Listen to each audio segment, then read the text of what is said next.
afternoon, everyone. Welcome back, some of you from lunch. Very excited to kick off this afternoon with a very exciting panel, I think, and very, very topical. Strategic agility, how small states are shaping global science diplomacy. And I think it's very fitting we're here in Switzerland for this topic today, which is another small state that punches above its weight.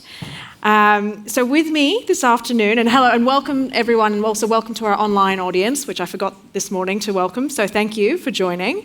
I'm Mercedes Ruehl, I'm the Financial Times correspondent for Switzerland, and here with me today we have Hilal Lashuel, and he's the Executive Director of the Qatar Biomedical Research Institute, the Qatar Foundation, and we have Ambassador Sabina Stadler, Chief Strategist of the Ministry of Foreign Affairs, Slovenia. And last but not least, we have Chris Leck from Singapore, where I used to live, so I have a very soft spot in my heart for Singapore as well.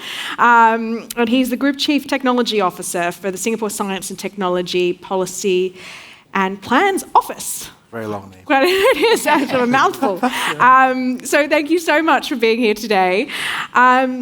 This conversation looks at how small countries, Slovenia, Qatar, Switzerland, I suppose I kind of can somewhat represent Switzerland in a way, and Singapore manage to play big roles in global science diplomacy.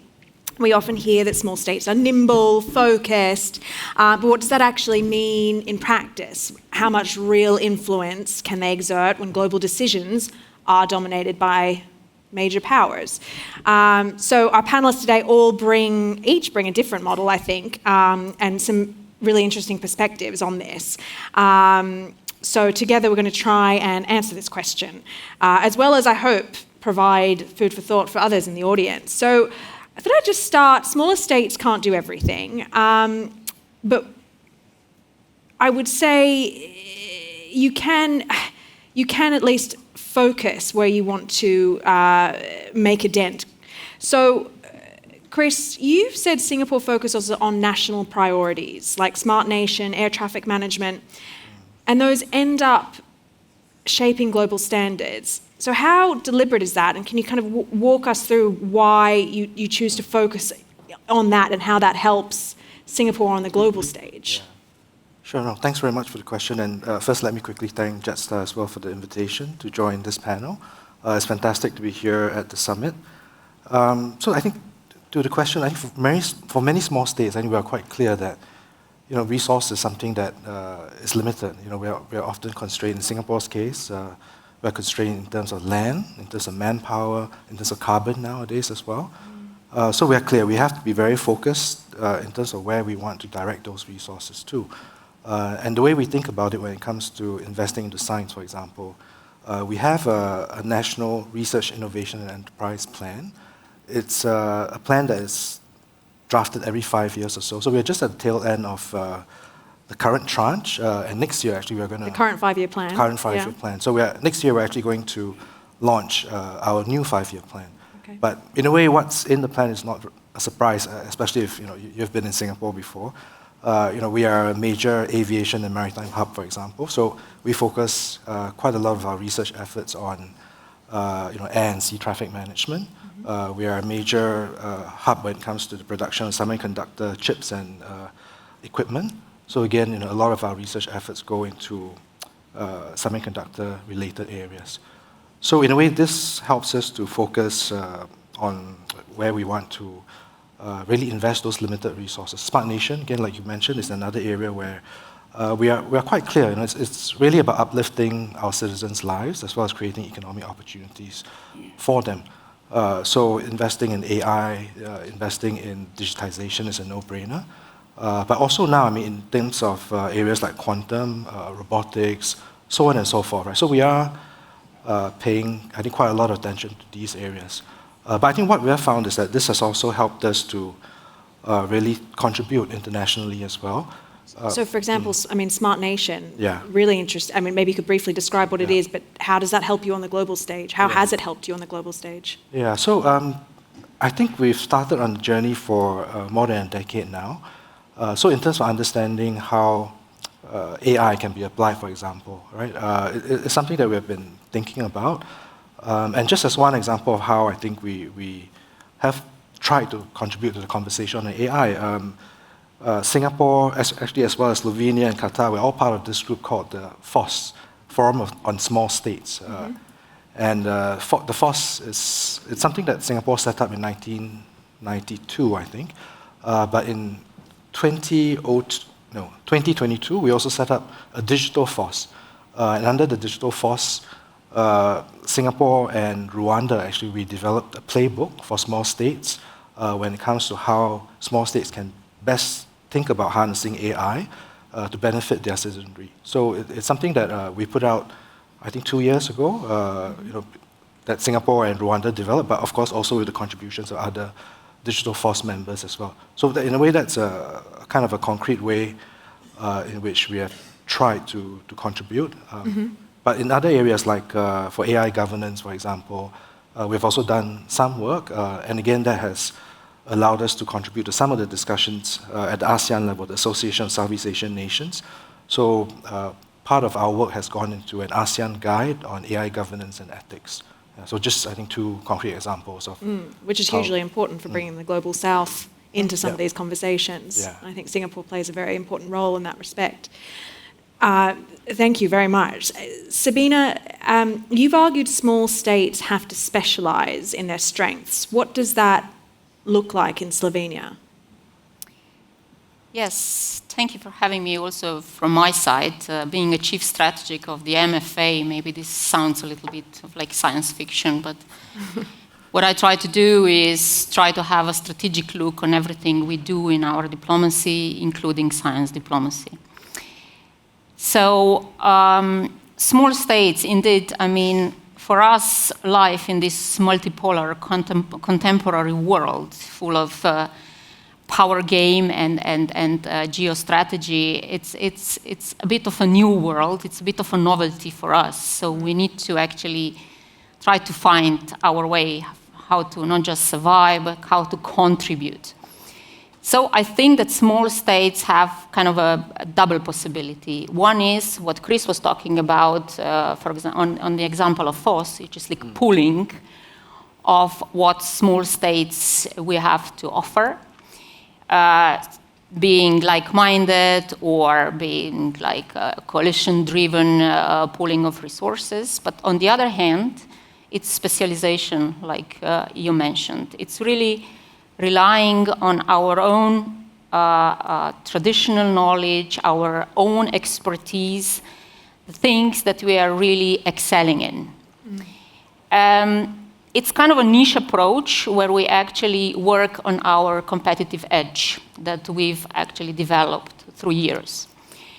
Of course, we do it with a vision. It's not, we try to insist on something that we think it's right. But when we have an evidence-based strategy done with a bit of anticipatory vision, I think that this is the way to go for the small states. That, of course, we are faced with so-called Calling Ridge dilemma that we discussed before, as everybody else. But I think that this dilemma that we are deciding on something we don't know for small states, it's even a more pertinent issue as for the big ones.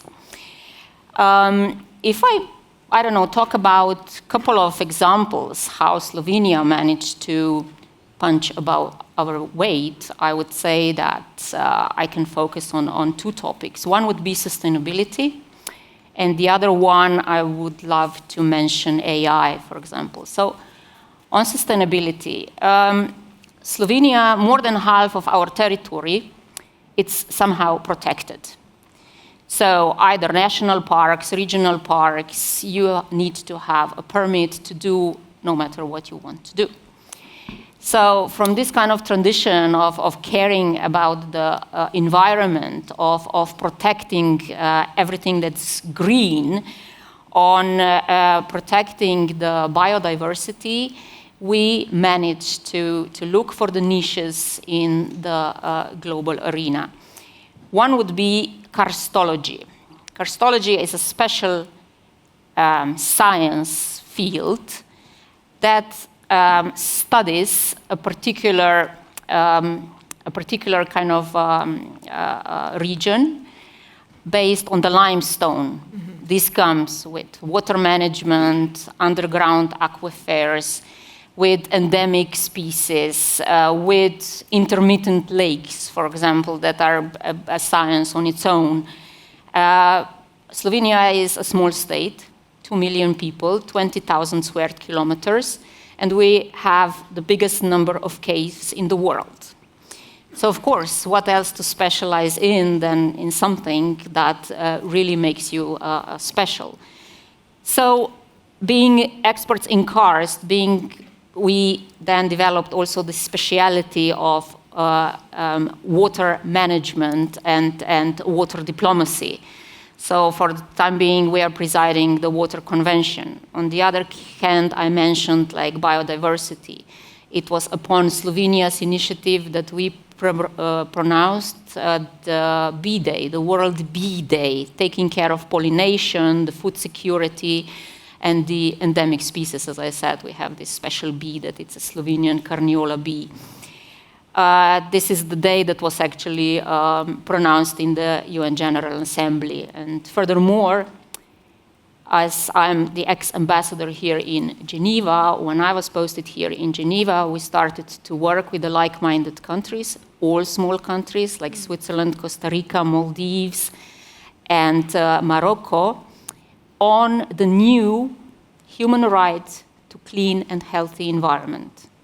And we did it. In 2021, the resolution passed Human Rights Council, and then a year later in the General Assembly. So I think that this is all kind of track record that we can say that it's pooling of resources, but it's really trying to promote globally what we believe in. Okay. And the second case that I mentioned is the AI. Of course, we are too small to specialize really in the science in AI as science, but what we try to do is to promote science in AI in different fields of sciences, meaning how to use AI for the good of humanity in different kind of fields. So we just organized an international conference, AI for Science, where a huge project was launched, 5-year project, which is called MARSH. And it's a project kind of grooming 50 postdoctoral students from all over the world. Each one specializes in different kind of domain, from medicine to the karst, if you want. And they're going to work in Slovenia now with our supercomputer in Slovenia and with our cell that we have at the university, but also at our biggest institute, the AI cell. They're going to try to dive deeper and see how AI can be used for the good of humanity. A 5-year plan sounds, let's notice a theme here. It's obviously a good time to discover something. Hilal, perhaps we could just turn to you, and we've heard about pursuing national priorities, about focusing on your strengths. Where does Qatar fit into that? Where is your focus? First of all, it's an honor to be here and be part of this conversation at CERN. One of the most powerful symbols of science diplomacy and global cooperation. I also thank GESDA for the opportunity to be back and for creating this platform for us to connect, build trust, exchange ideas, and lay the foundation for a bright and hopefully shared future. I think one thing I would like to question in the beginning is, the definition of what do we mean by small? Yeah. I think we're at a time, and if we see around us what's happening around the globe, that the states can no longer be defined by the limits of scale, but instead, by their ability to shape agenda, to build trust, to engage in multilateral partnerships, and to be able to leverage their resources and position to solve global challenges. And I think sometimes when we label small or large, we sort of tend to assign expectations based on size. In Qatar, we're in a very different stage. We're a much younger country with respect to RDI. We look up to Switzerland, Singapore, Slovenia, and other countries for inspiration. and we're just beginning at the stage of building the innovations, sort of ecosystem or leveraging and starting that machinery. In that sense, we're at disadvantage in terms of being behind, but we also have a very huge advantage. Much of the work that is done in the Middle East and many other small countries is usually dictated by priorities, working framework, policies, and governance, whether it's science, policy, that is actually defined and imposed by big Western states. And therefore, our role is usually delegated to validating established models or following a specific frames of science. The way we see it from a Qatar perspective is the strength of a small nation is really going to be not on following trends, but on leading when it comes to foresight. That's why we're always excited to come to GESDA. It's about not only predicting the future, but imagining where the future is going to be and working backward. And what we've done over the years is, in fact, build an ecosystem that allows us to do this, leveraging what people see as limitation as our strength in the size. Let me just draw for you a picture of one ecosystem we have. So first of all, just a correction of my title. I used to be the executive director of Qatar Biomedical Research 14-16. I serve now as the Research Development and Innovation Advisor to the Chairperson of Qatar Foundation, Her Highness Sheikh Hamouza, and it's her vision that leads the country in RDI. So we have Education City, perhaps a 12 square kilometer campus, the only campus in the world that has 8 different universities, and 6 American, including Cornell, Georgetown, Northwestern, Carnegie Mellon, Texas A&M, Virginia Commonwealth, HOC Paris. And these universities are not surrounded each by their wall. You simply cross from one university to another, by crossing the road. We have 3 research institutes in biomedical sciences, in energy and environment, in computing science, focused on Arabic language technologies. We have 4 policy centers in charge of translating data we generate and global data to policies and national strategies in health, education, environment, and family. But what's more powerful is that in the same campus, we have a women and children tertiary hospital, and we have also 13 K-12 schools, in addition to a National Precision Health Institute and a National Biobank. So in one campus, you have a nation. You have an entire innovation ecosystem under a single governance where you don't have to leave. So how we leverage this, if I give you an example of how we're thinking, one of the main areas of research priorities in Qatar is precision health. In the Middle East, we have, rare diseases are not rare. We have 20% of the population diabetes, about 30% die from cardiovascular disease, and neurodevelopmental disorders like autism is a top priority for the country. So when we think about what we do in healthcare, we're thinking about what's the future of healthcare 15, 20 years from now. And that future is going to be an individual-centric healthcare. It's going to be one that prioritizes wellness, treatment, and prevention. And it's going to be a future where it's about bringing healthcare to the individuals and not individuals to the healthcare facility. That model is no longer sustainable. Most hospitals have thousands of waiting time, and the cost is high. And from that, we set where our priorities. Our priorities is going to be advancing personalized healthcare. That's why we launched the National Health Genome Project. We have a competitive advantage in the sense that we have 88% of our population in a single health record system. And next year, we're launching an e-health hub, which means every individual will have in their hand all their medical records, where all medical institutions, including clinics, have to report all their data into a single place, including pharmacies. So this is the foundation we use for the future. And we want to prioritize, the innovation in the area of digital health, wearable technologies, sensible technologies, and bringing that technology, not localizing it in the hospitals, but bringing it to the population and to their home. We think that's the future, and we think because we're early, we have a unique opportunity to build this from the scratch rather than rely on legacy systems. If we look at the electronic medical health record system that exists today, we've all become hostage to these systems to the point that we have to change our medical care and medical services to fit these systems rather than align the systems with our medical care.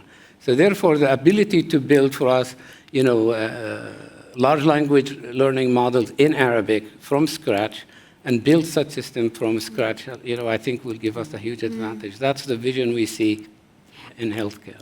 And it gives you a huge advantage, certainly. And it sounds like a fascinating campus. I would love to visit at some point. But how do you see that translating onto the global? How does that help you in global diplomacy? Like, what kind of conversations are you having? Yeah, so I would how's it being received? I'd like to challenge another definition, which is science diplomacy. So I would like to. Maybe we have a recommendation for GESDA. We should have Geneva Science Innovation and Diplomacy. Because we'll put it to the organizer. I think it's time, from a perspective of a small, what we call small state, science diplomacy is an asymmetric term. It's usually dominated by big countries that have well-established institution and agenda, driving their agenda and supporting others. I think we should move from science innovation to the concept to what we call innovation diplomacy. That is diplomacy based on the concept of co-creation, co-development, co-commercialization, because this will lead to much more sustainable relationship, whether we're talking about North-North, South-South, or what I call now SS alliance, the small states alliances, because it values what small countries can bring. And for us, it puts us in a different setting. In the context of science diplomacy, we have a place on the table, we have a place to share knowledge. But when we talk about competitive, innovation diplomacy, small nations have the ability to lead, because of the agility of their system, because of the size. So I think maybe it's time to shift that conversation around innovation diplomacy. And one example to how we're leveraging this ecosystem, in fact, 2 weeks ago, we launched at the United Nations, at the General Assembly, the first global autism advocacy coalition.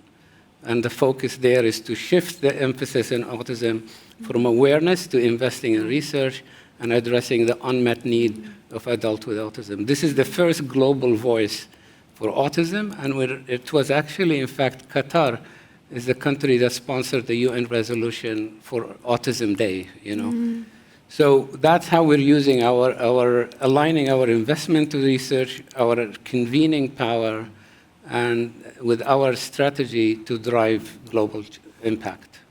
So we've alluded to it a couple of times now about the kind of current macroeconomic backdrop, geopolitical headwinds that we're seeing at the moment, this prioritization of I would say probably retreat of multilateralism and what everyone here today is for, right? So for states that do stand for multilateralism, that are standing for things like sustainability, how do you deal with, as a small country that, okay, we can debate about whether small states is the right way to describe some of these things, but I'm not going to get into that here. But, I mean, how do you, as a small state that punches above its weight, deal with this current environment where working together is less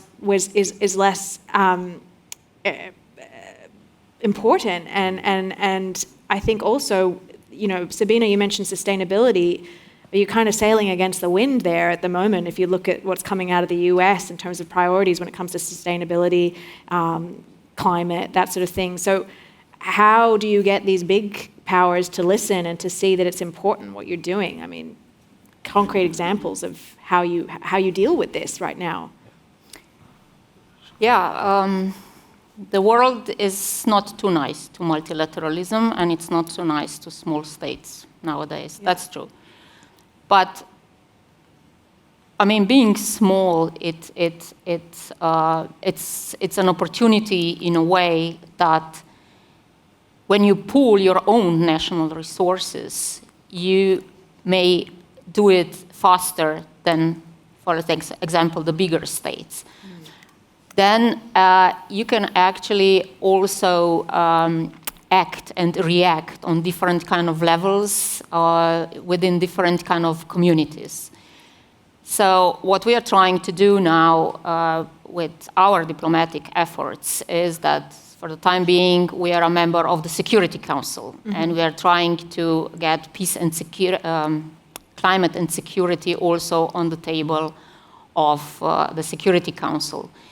We've just been elected to be, again, a Human Rights Council member. We are members of the ECOSOC and so on. So these are all kind of bodies that maybe it's not a foregone solution, foregone conclusions that they are going to discuss sustainability and climate issues.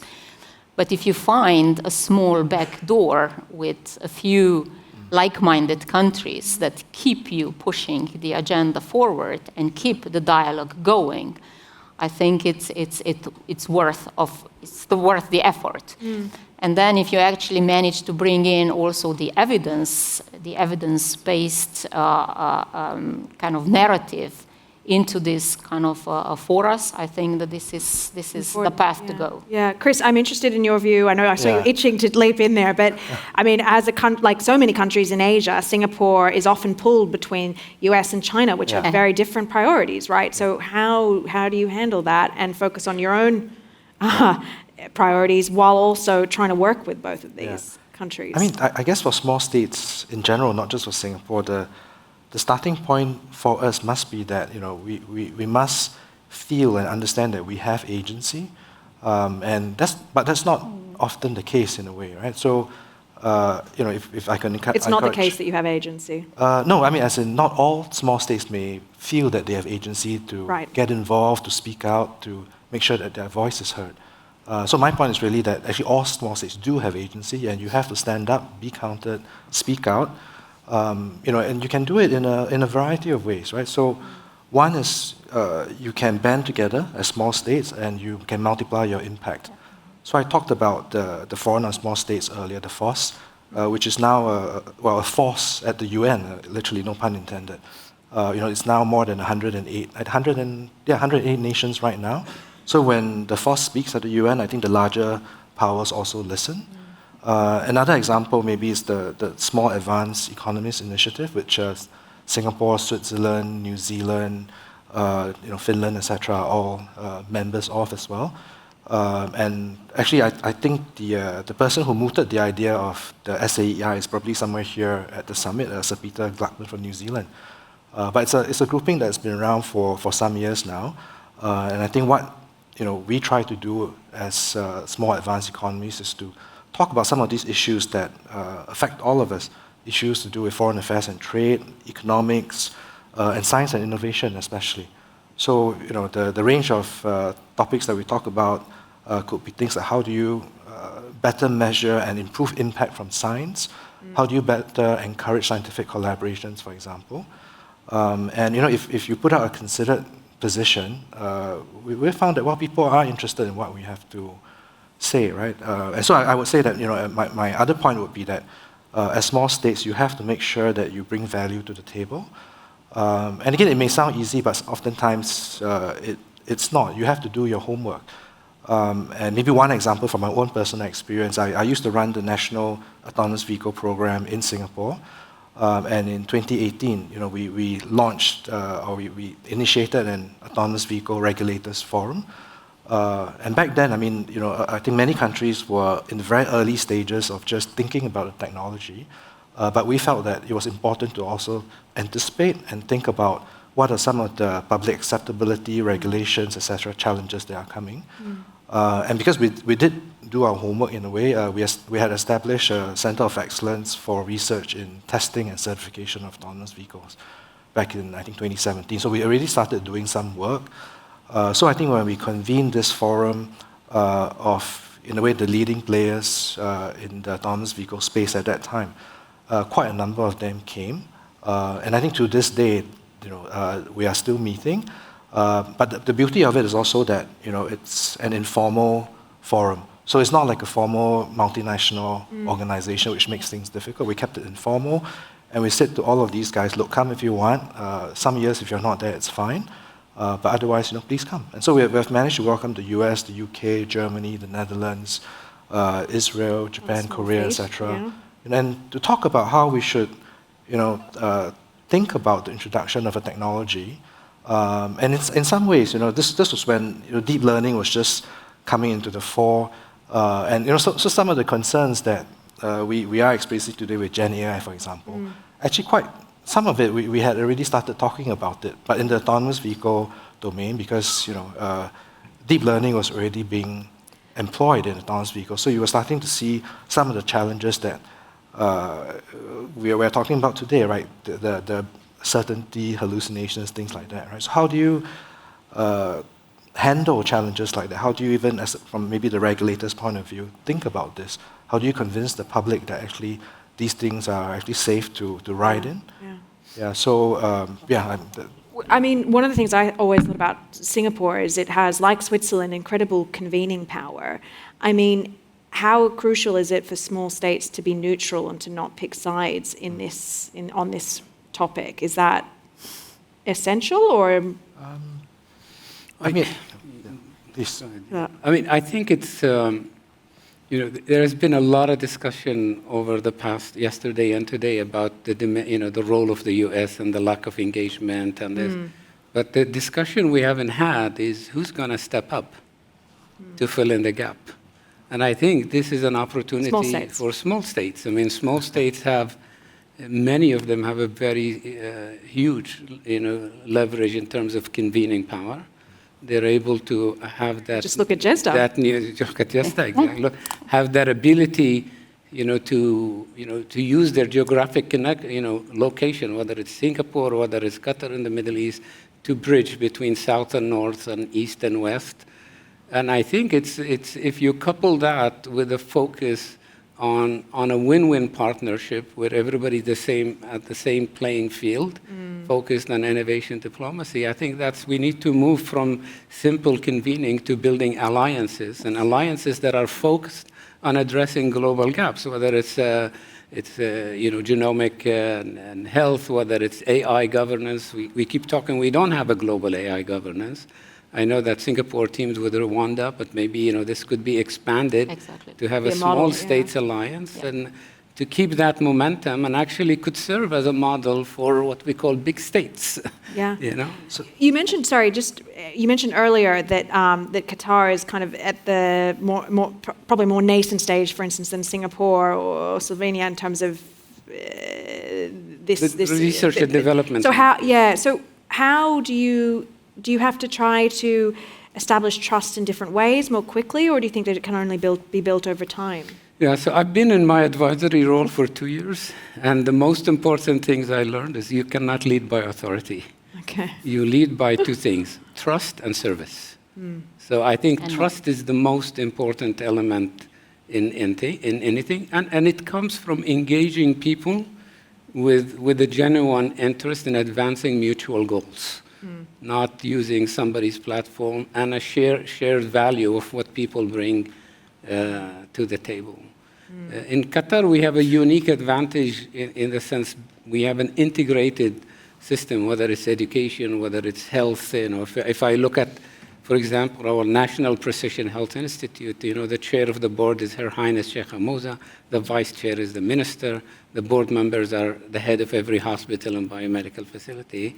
So that allows us to engage with the world, as one team rather than a fragmented system, and it allows us to work as sort of effective partners in any innovation project. But I think it's time for the small states to really. Yeah. How do you avoid being seen as a junior partner in negotiations? What are tactics you use? Well, I think the tactics of use is what unique value you bring into the table. So you need to focus on your own unique strengths, and that's why I would say you can't lead by following. If you follow people's footsteps, you only end up where they've been and very late. So we need to have the trust in our own ideas, the trust in our own people, and direct, that foresight is really our important asset. is while people are busy on what we do today, we need to think about where the future and take that bold steps to go into uncharted territories. That's the only time you will generate something that, it's the same as research. If you develop novel finding, novel tools, something that the world needs, nobody cares where you come from and everybody will come to talk to you.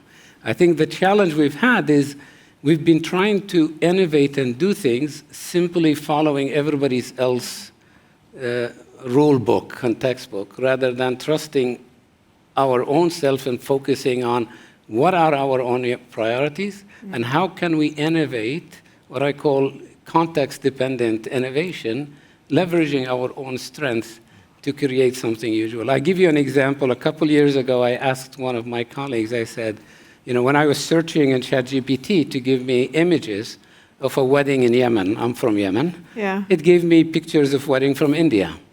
When I asked it to give me the map of Qatar, it couldn't draw it.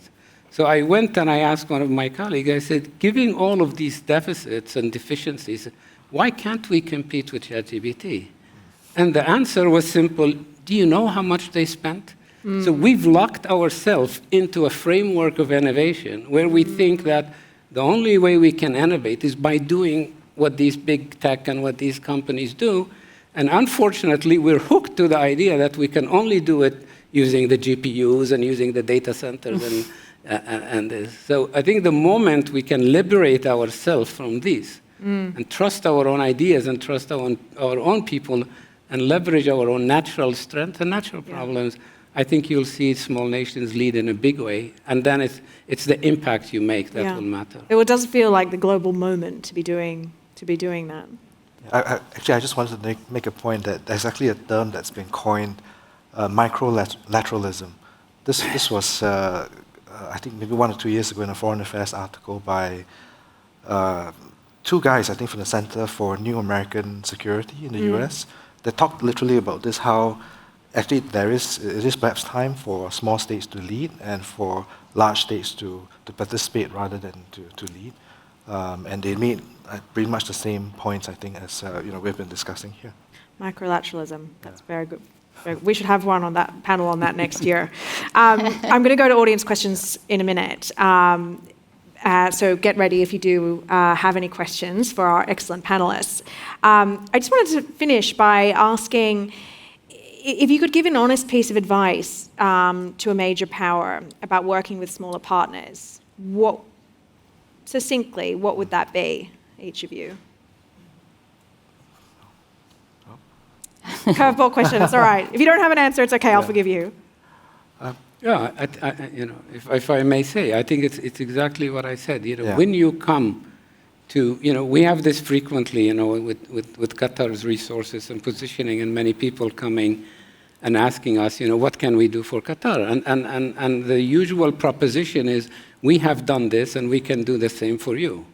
And the answer we tell them is, we're not interested in this. We do recognize we're young. We do recognize we have a long way to go, but we know where we're going. And we want to learn and advance by pushing the frontiers and not by repeating what other people. So it's the partnership based on trust and partnership where you believe that there is an added value. I think this is the major challenge, that you have something important to bring to the table. We see the same thing with health data. There is an interest now to capture the diversity of the global population. And therefore, there is a lot of effort from big countries to come to Africa, to the Middle East, and say, can we have your genomic data? Because this is important. But it's not the concept of how can we work with you to use your data, combine with our data, to do drug discovery in Qatar, in Egypt, and these kinds. So I think we need to change the type of partnerships into a win-win, equal partnership, where everybody has something to bring. I don't care how poor is a nation, because the challenges we face today are not technical. A lot of them are conceptual, where, as we discussed in the first day, require that diversity of thought. And some of the solution may come from traditional solutions that people are using somewhere for centuries. But are big powers receptive to that argument, or is it? Does it matter? I mean, I think it does matter if they're not receptive. if you're a country with your own resources, you need to believe in yourself, and then they'll come. Yeah, exactly. Eventually, they'll come. If you have something, but you need to focus on building something unique. Okay. I would agree that we actually need to insist on partnerships and actually honest dialogue, what we can offer to the project. And what we actually require is a partner who would not make us choose. You mentioned like Singapore between China and US, but actually be willing to explain why we were chosen and how they can actually help us not use our knowledge, but to contribute to enhance this knowledge, to actually be a partner in building up an ecosystem that would be resilient also for us, small and microstates, like a resilient ecosystem to actually build with us, understanding for science, awareness building for the future, why they are there, that they are not there just from the commercial interest, but actually to do something with us together. Yeah. I'm sorry, Chris. I've hogged you all, so I'm going to ask if the audience has. I see someone up the back. If you could introduce yourself, please, and keep your question Can you hear succinct. me? Yeah. We can. Thanks a lot. I'm Mirko Bischofberger from Zurich. Thanks a lot for the insights. I was wondering, you mentioned at the beginning, so small states, another one is Switzerland, right? We're sitting right in. So which one of your insights and learnings would you say apply to or don't apply to Switzerland? For example, trust your own path. Hilal, Lashuel. I think there is a lot for us as Qatar as a nation, we have a lot to learn from Switzerland because, the most important asset for any small state or other country is ultimately the people, and I think as a small states, you cannot focus on production, commercialization, you have to be focused on innovation.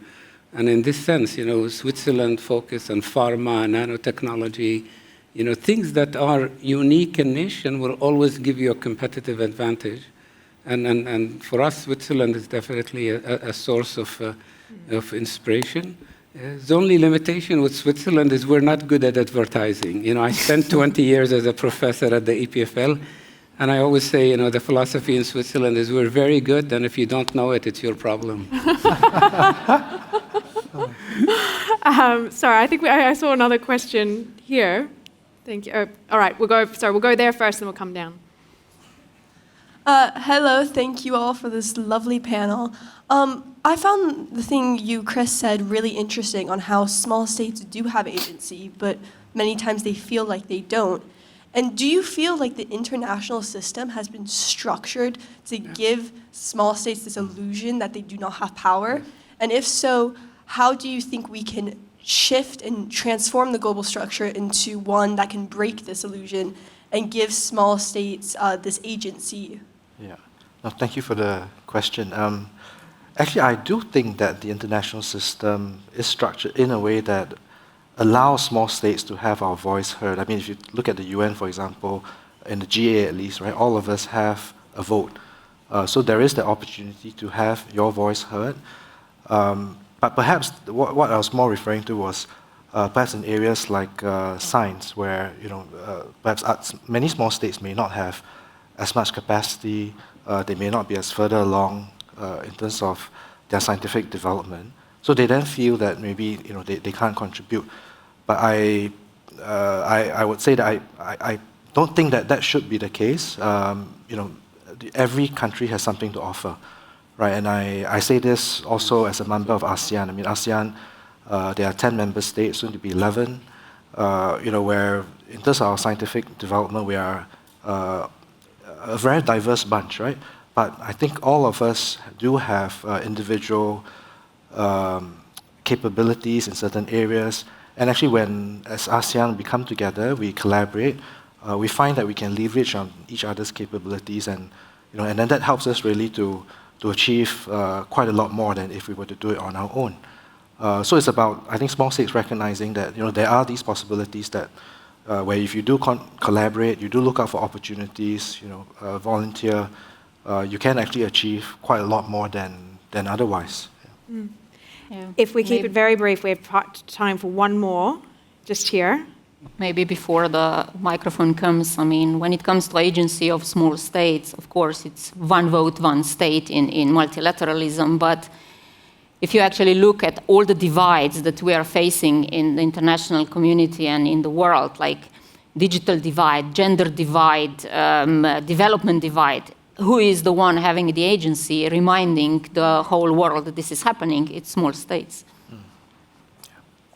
Hi, I'm Renzo from the Villar Institute, and I wanted to ask Mr. Lashuel a question. Sure. I found it interesting that you mentioned how Qatar approached science diplomacy with a vision of the future and then worked backwards, which goes against what many experts believe with starting with the problem first and then branching out. So I wanted to ask what benefits and issues has that framework had, and have other small nations like Singapore and Slovenia implemented a framework similar to that, where you start with the future and work backwards? So the answer to that is our immediate focus is in our immediate priority needs. So we're not going to the future and ignoring the needs of today and the priorities of today. But I work for someone who's always 15 years ahead. You know, Her Highness Sheikh Hamza came up with the Qatar Genome Project in the year 2000, before the UK national project. Sometimes we're slow in implementation for her vision. So we're always asked if we want, that's how we're shaping our future strategies, and that's how we're shaping our future investments in the health, because that's where we think we can build a competitive edge, by being ahead and by doing what other people are talking about but not doing. And I hope that answers your questions. Thank you so much. We are over time again for me. I'm sorry to the organisers, but thank you so much for everyone for being part of this and what being small means, even if we disagree sometimes on that term. Obviously, small states thrive when they build trust, when they specialise, plan long-term, invest in people. And I think interesting is, in particular, it feels like a real moment for small states to take advantage of the current geopolitical backdrop, for sure. So thank you so much, Hilal, Sabina, Chris, for being part of this. If you would like to give any feedback to the panel, please do. Organisers welcome it. And thank you so much again. I hope you enjoyed it. Thank you.